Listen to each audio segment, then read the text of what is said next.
कुनै पनि डिजाइन सुरुवात गर्न अगाडि पर्फेक्ट साइज र पर्फेक्ट मार्जिन बनाउनु अति आवश्यक हुन्छ।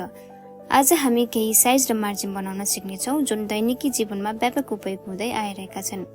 म लक्ष्मी श्रेष्ठ ह्याङ्ला डिजाइन युट्युब च्यानलबाट be the winner in graphic कोर्समा पूर्ण स्वागत गर्दछु। पहिले फोटोसप CC 2023 बाट सुरुवात गरौँ। फाइल मेनुमा गई न्यूमा क्लिक गर्नुहोस्। न्यू डायलग बक्समा विभिन्न साइजहरू देख्न सकिन्छ। प्रिन्ट ट्याबमा प्रिन्ट गर्नका निम्ति विभिन्न साइजहरू छन्।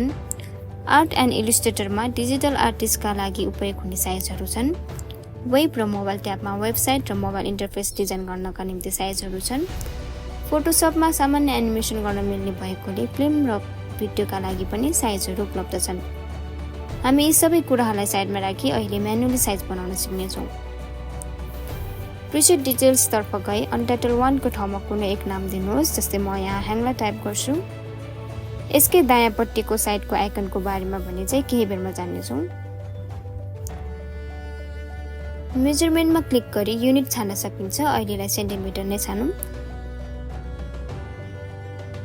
विड्थमा 21, हाइटमा 29.7, रेजोल्युसनलाई 300 pixel inch, orientation portrait, uncheck artboards. Photoshop CCमा आर्टबोर्ड्सको अप्सन दिएको छ। आर्टबोर्ड्सको सहायताले हामी सिंगल डकुमेन्टमा पनि मल्टिपल डिजाइनहरू बनाउन सक्छौँ। पुरानो भर्जनको फोटोसपमा भने आर्टबोर्ड्सको बनाउने विकल्प छैन। अब कलर मोडमा RGB या CMYK कलर मोड छान्नुहोस्। RGB कलर डिजिटल माध्यममा प्रयोग गरिने अति आवश्यक कलर मोड हो, जसले स्क्रिन र इलेक्ट्रोनिक उपकरणहरूमा सही र स्पष्ट रूपमा कलर प्रदर्शन गर्छन्। RGB कलरलाई digital display, web design, digital art and design, photography, video production, lightning जस्ता काम गर्दा प्रयोग गरिन्छ भने CMYK कलर मुख्यतया प्रिन्ट मिडियाका लागि प्रयोग गरिन्छ। जस्तै print media, publishing, packaging, marketing materials, एडभर्टाइजिङमा प्रयोग गरिन्छ। साइज बनाउँदा कुन कार्यको लागि बनाउन लागेको हो त्यही आधारमा कलर मोड छान्नुपर्छ। अहिलेलाई RGB कलर नै छानौँ। अरू कलर मोडको बारेमा भने छुट्टै भिडियो लिएर आउनेछौँ। बिटमा 8 बिट, बाँकी सबै जस्ताको त्यस्तै राखी सेभ डकुमेन्ट प्रिसेट आइकनमा क्लिक गरी कुनै नाम दिई सेभ प्रिसेट क्लिक गरिदिनुहोस्। यस्तो गर्नाले सेभ ट्याबमा हामीले दिएको नाम र साइजका आधारमा दोहोऱ्याएर प्रयोग गर्नका निम्ति डिस्प्ले हुन थाल्छ। अब क्रिएट गर्नुहोस्। यो हाम्रो A4 साइजको डकुमेन्ट तयार भयो। यही तयार गरेको डकुमेन्टमा मेनुज, टुल्स र प्यानल्सको सहायताले डिजाइन सिर्जना गर्दछौँ। अब हामी आर्टबोर्ड बनाएर हेरौँ। किबोर्डमा कन्ट्रोल एन्ड प्रेस गर्नुहोस्। प्रिसेट डिटेल्समा मैले हजुर सबै कुरालाई जस्ताको त्यस्तै राखेँ। हजुरहरूले विड्थ र हाइट परिवर्तन गर्न सक्नुहुनेछ। आर्टबोर्ड्सलाई चेक गरी क्रिएट गरिदिनुहोस्।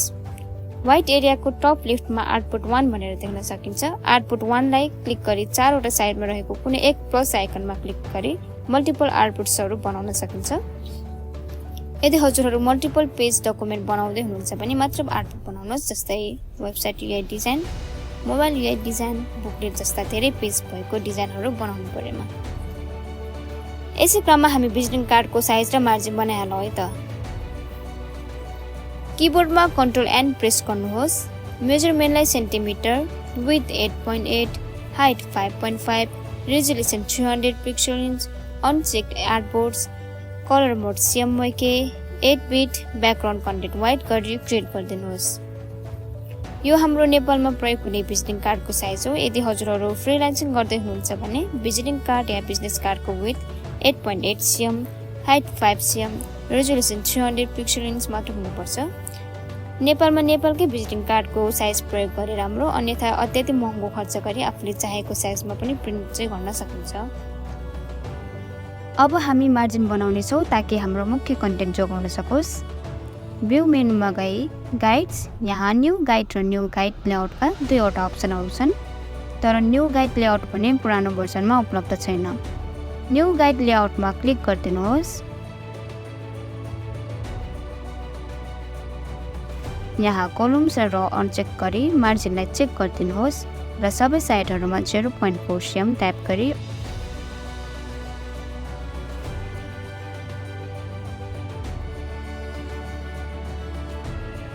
ओके गरिदिनुहोस्। अब हाम्रो भिजिटिङ कार्ड या बिजनेस कार्ड बनाउने उपयुक्त साइज तयार भइसकेको छ। अब यति भित्र मात्र हाम्रो मुख्य कन्टेन्ट राख्ने र डिजाइन चाहिँ सबै एरियामा बनाउने। आगामी दिनमा हामी यसबारे पूर्ण डिजाइन बनाउने छौं। Let's create a margin for social media post design.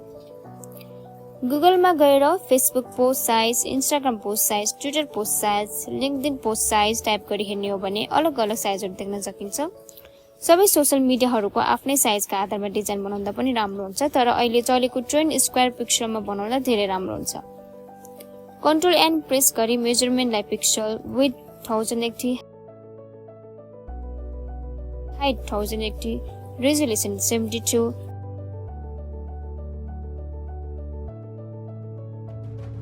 Colour mode RGB 8 bit background white राखी क्रिएट गरिदिनुहोस्।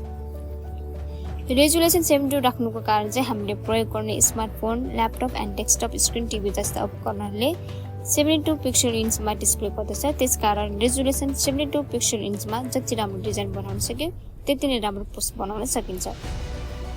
भ्यू मेनुमा गई गाइड्स अनि न्यू गाइड्स लेआउटमा जानुहोस्। कोलम्स र रो एक्टिभ गरी मार्जिनलाई डिएक्टिभेट गरिदिनुहोस्।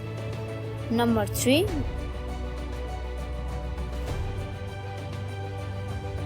विड्थ 0 कटर 0 राखी